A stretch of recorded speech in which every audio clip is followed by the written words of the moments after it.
Have you ever heard the story about Jane Elliott and the crazy social experiment she ran? She did this experiment back in the 1960s, I believe, with her elementary school children.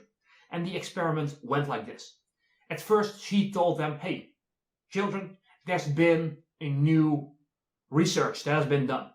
It says that people with blue eyes are way more intelligent, are way more athletic, and just better in every way than people with brown eyes. And she said this to elementary school children.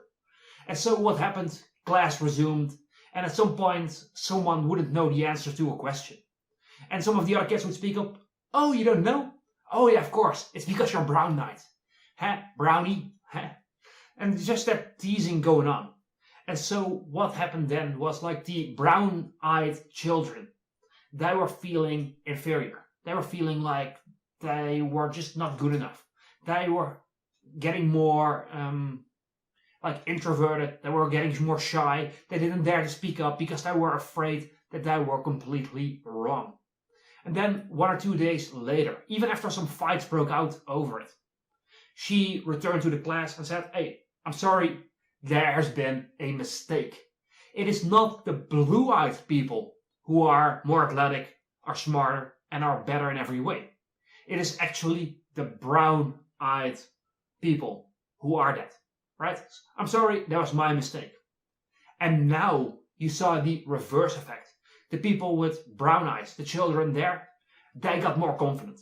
They became more self-assured, more assertive. And again, the blue-eyed children in this example, they just got more introverted, more insecure, and they felt worse and worse about themselves. And again, I mean, like you and I, we both know it is complete bullshit either way. We all know that green-eyed people are actually the better ones, right? Now, of course, like the thing she said after a few days again was the following. Children, I've been lying to you the entire time. It doesn't matter if you are blue-eyed or brown-eyed or green-eyed. It doesn't matter. Nobody is any better or any worse because of their race, their gender, their eye color, the color of their hair. It is about your own actions, your own ambitions, and the effort you put forward. So don't let people tell you that you cannot do something because you have this thing, or you have that thing, or you have the other thing. So it all depends on you, your efforts, your qualities. That was the basic message she gave those kids. But so the thing I want you to think about is the following. If something as simple as a statement that blue-eyed people are better than brown-eyed people can lead to a lot of these false beliefs, these insecurities, these issues with confidence and self-esteem. If something as small as a simple statement like that can make that change, do you think there are some hidden beliefs in your own mind as well? We all have limiting beliefs. And the reason I'm sharing this story with you is to signify how beliefs are formed within our minds. And the unfortunate truth for most people is that they aren't even aware of the limiting beliefs that are present within them. So for example, if you find yourself making progress forward and then you self-sabotage, or you just stay stuck going in circles and you never get anywhere in life, it is probably because consciously you want to move this way. You want to have a certain goal. You want to reach a certain status or a certain desire. But at the same time, unconsciously, there's this feeling of, well, I'm not good enough. Who am I to go for this goal? Like, oh, I can never do that. For example, if you associate having your own business, which you want to start, with having a lot of responsibility, but then you have the belief of, I'm not a responsible person, your mind will continuously block you at every turn you take. Because you believe that if you start that business, things will go terrible. Things will go wrong and you will end up worse because you don't feel like you're capable of achieving that goal of having your own business. And so that's the thing here. First of all, you need to become aware of what beliefs are present within you. And the second step is you need to unravel the threads of your past so that you can move forward. So today, there is this saying that men should just not be emotional at all. They should just be stone-faced, just hide and shove their emotions away.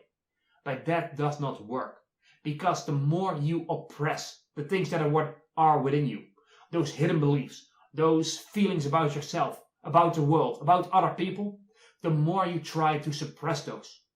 You might get them out of your sight. You might not be aware of it because of that. But at the same time, they still run you unconsciously. And so it's kind of like an iceberg. The things you are aware of right now in your psyche, in your mindset, in your beliefs about yourself, about the world, about everything. It's like the tip of the iceberg. But most of it is like this huge, huge iceberg that is underneath the water. And so the way to move forward from this is to really bring that iceberg up above the water. Because once you're aware of it, now you can start the process of resolving your past trauma, which, by the way, we all have. Like I shared with you in that Jane Elliott example, the children with brown eyes being told that they're inferior to those with blue eyes, that causes a form of trauma. A kid getting lost in the grocery store or the supermarket or whatever, and they just felt abandoned, that can lead to a form of trauma. The child, for example, for me, one example would be where in kindergarten, when I was like 4 years old or 5 years old, I had a crush on a girl. People found out, and what do you do as children at that age?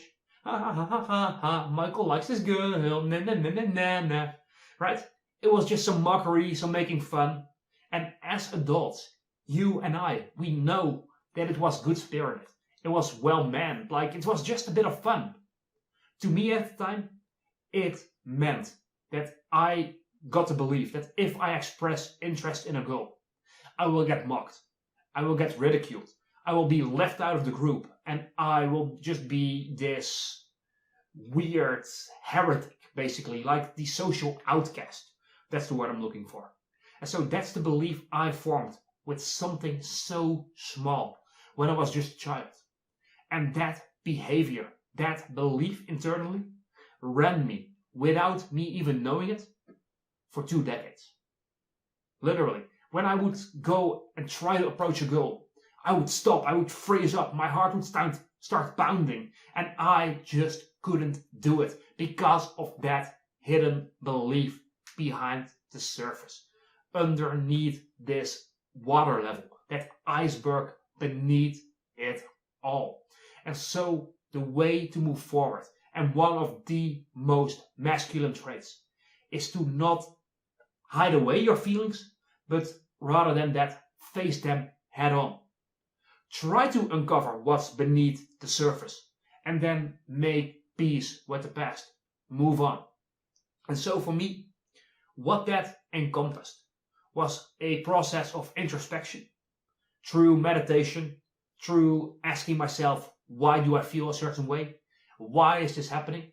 When did I first feel this? Through asking these kinds of what we call shadow questions, we can uncover, oh, so that's going on. And then from there on, one of the crucial things when it comes to letting go of the past, of those negative experiences, is taking the lesson. Because one of the reasons why our mind clings to negative experiences, negative feelings, is because it is afraid.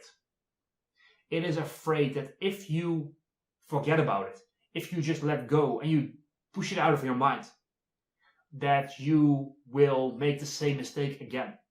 And so it comes down to really putting things into perspective. Really being like, you know what, this happened. It made me feel this way. You know what, this is the lesson. And then letting go of the negativity attached to it. And so you can do this alone through your own introspection, own meditation, but perhaps more efficient than that would be to talk about this with someone you actually trust, or to talk to a therapist rather, right? Someone who is trained to ask the right questions and to help you process it. And that relationship with someone you actually trust to help you forward can make all of the difference. And so one other thing that I would like to offer you before I end this video is I have created a free training on how I rebuilt my confidence. And like back in the day, I was depressed, I was anxious, I had so many limiting beliefs, it is just terrifying to even think about it. I just never dared to speak up. I didn't dare to do anything at all. I was just that shy, introverted loser because of all these limiting beliefs. And so inside of this training, I'm going to share with you 3 of the main lessons that actually helped me go from that loser to being fully confident in my own being. And as well as that, we touch upon some of these topics of how to move past your trauma. And so go ahead, below this video, there's going to be a link where you can get that training absolutely free. And as well as that, you can go to michaelmichiels.com/confidence. And again, training is absolutely free. You have nothing to lose and everything to gain. And beyond that, if you like this video, go ahead, give it a quick thumbs up. Subscribe to the channel if you haven't already. And I'll see you in the next video.